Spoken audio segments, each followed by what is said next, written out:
All right, let's just listen in to Narendra Modi there on the campaign trail. Shri Amit भाई शाह मंच पर विराजमान Bharatiya Janata party के सभी वरिष्ठ नेतागण और बुंदेलखंड के वीर सपूत भाइयों और बहनों,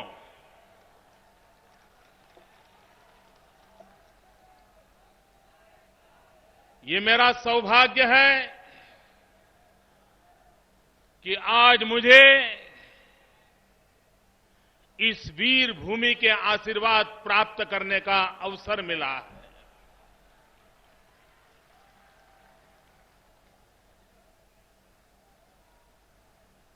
और जब भी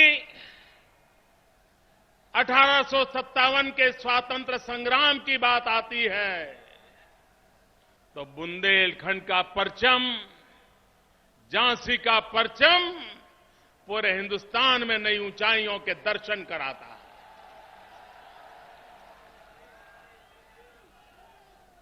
ये वीर भूमि है, ये प्रज्ञावानों की भी भूमि है। कितने प्रज्ञावान लोगों को इस धरती ने जन्म दिया है और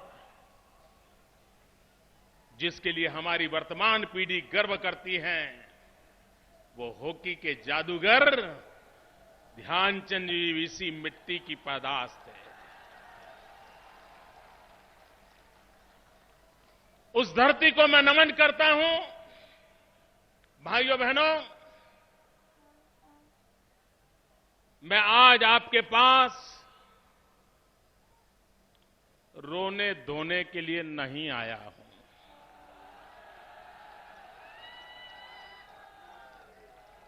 न मैं आंसू बहाने आया हूं और न ही मैं आंसू बहाने वालों की कोई कथा सुनाने आया हूं। मैं आज आपके यहां आया हूं आपके आंसू पोंछने का विश्वास देने के लिए। भाई, मैं संकल्प लेकर के आया हूं कि बुंदेलखंड की कठिनाइयों में जी रही, गरीबी में पनप रही यहां के गरीब के आंसू पहुंचने का मैं संकल्प लेकर के आया हूं। भाइयों बहनों, क्या बुंदेलखंड का विकास नहीं हो सकता है? क्या बुंदेलखंड आगे नहीं बढ़ सकता है? क्या यहां की जनता में दम नहीं है?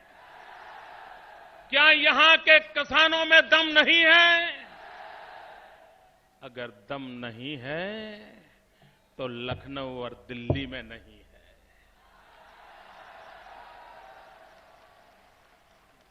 उनको परवाह नहीं है। भाइयों बहनों, मैं हवाई जहाज से आ रहा था, हेलीकॉप्टर से यहां ऊपर से देख रहा था। इतनी सारी नदियां, इतना पानी, उसके बाद भी बुंदेलखंड प्यासा क्यों है? यहां की धरती सूखी क्यों है? यहां का किसान आत्महत्या करने के लिए मजबूर क्यों होता है? और भाइयों बहनों, मैं दिल्ली की सल्तनत को सीधा सीधा सवाल पूछना चाहता हूं। जरा जवाब दे दिल्ली की सल्तनत, क्या कारण है कि जहां जहां उनके पैर पड़े हैं, जहां जहां उनको शासन करने का अवसर मिला है, वो चाहे आंध्र प्रदेश हो, चाहे महाराष्ट्र हो, उसमें भी चाहे विदर्भ का सूखा इलाका हो और चाहे कांग्रेस का समर्थन करने वाली यहां की सरकार हो, इसी राज्यों में सर्वाधिक मेरे किसान भाई बहन आत्महत्या क्यों करते हैं? हिंदुस्तान के और राज्यों में किसानों को इतनी बड़ी मात्रा में आत्महत्या करने के लिए मजबूर नहीं होना पड़ा है। और उसका कारण न इनको गांव की परवाह है, न गरीब की परवाह है, न ही उनको किसान की परवाह है। और मित्रों, जब चुनाव आते हैं तो हमारे कांग्रेस के मित्र रेवड़ी बांटने में बड़े माहिर हो गए और आजकल जहां जाते हैं वहां पैकेज की बातें करते हैं, पैकेज की बातें करते हैं। आपके यहां भी पैकेज आया था, आपको लगा होगा वो पैकेज आपका भला करने के लिए आया था। नहीं मित्रों, वो पैकेज आपका भला करने के लिए नहीं आया था। वो पैकेज तो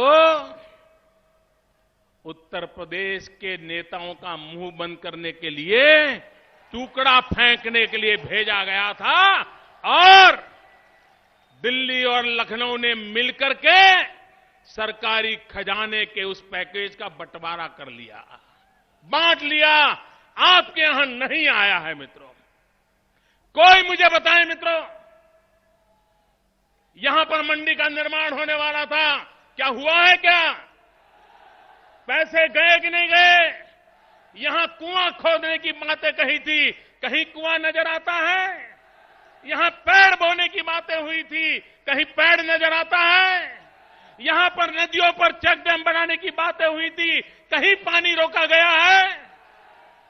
तो रुपये गए कहां? ये पैकेज उनके पॉकेट के लिए होता है।